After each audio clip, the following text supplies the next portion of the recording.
Dignitas Infinita, Declaration of the Dicastery for the Doctrine of the Faith on Human Dignity. A fundamental question. Number 7.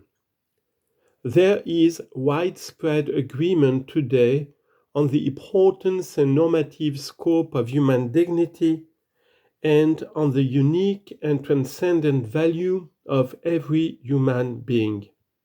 However, the phrase "the dignity of the human person" risks lending itself to a variety of interpretations that can yield potential ambiguities and contradictions that lead us to wonder whether the equal dignity of all human beings is truly recognized, respected, protected, and promoted in every situation.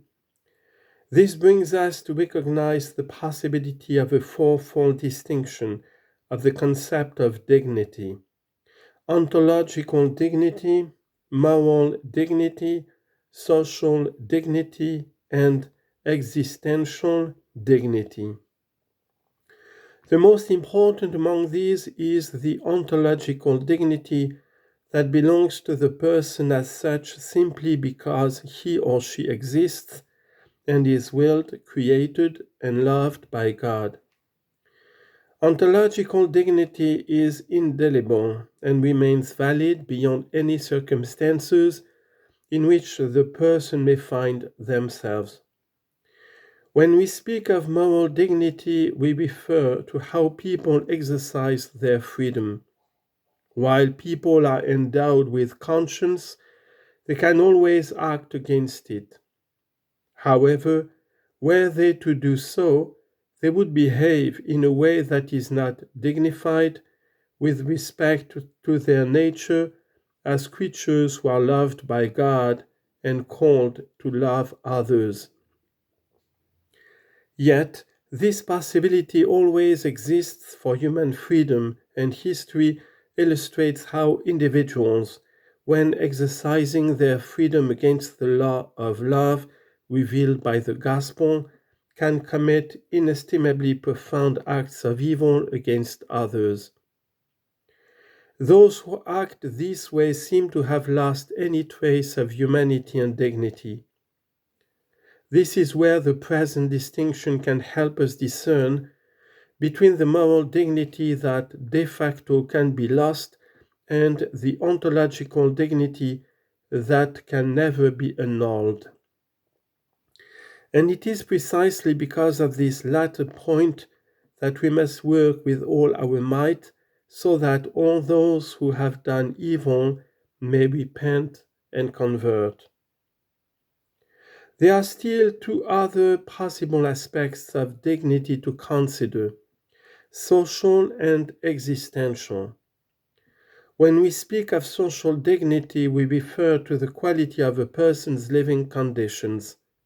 For example, in cases of extreme poverty, where individuals do not even have what is minimally necessary to live according to their ontological dignity, it is said that those poor people are living in an undignified manner. This expression does not imply a judgment on those individuals, but highlights how the situation in which they are forced to live contradicts their inalienable dignity. The last meaning is that of existential dignity, which is the type of dignity implied in the ever-increasing discussion about a dignified life and one that is not dignified. For instance, while some people may appear to lack nothing essential for life for various reasons, they may still struggle to live with peace, joy, and hope. In other situations,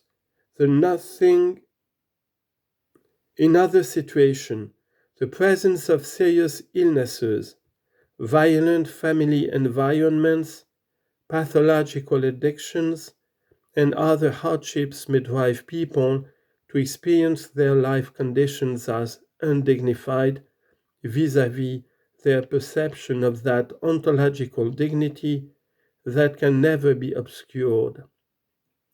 These distinctions remind us of the inalienable value of the ontological dignity that is rooted in the very being of the human person in all circumstances.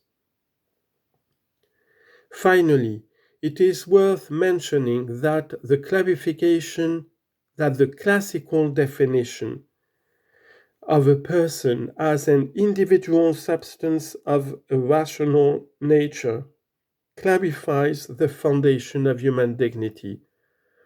As an individual substance, the person possesses ontological dignity, that is, at the metaphysical level of being itself.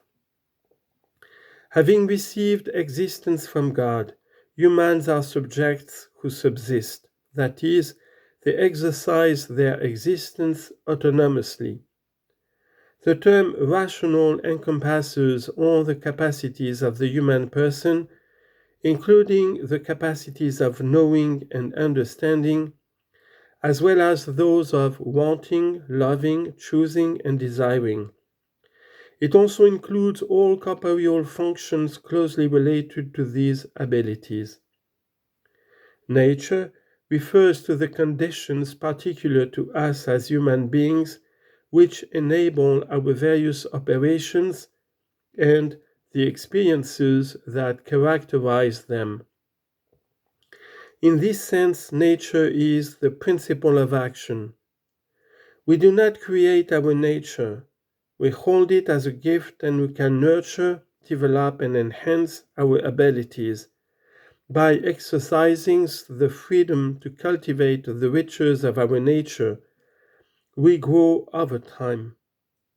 Even if a person is unable to exercise these capacities due to various limitations or conditions, nevertheless, the person always subsists as an individual substance with a complete and inalienable dignity.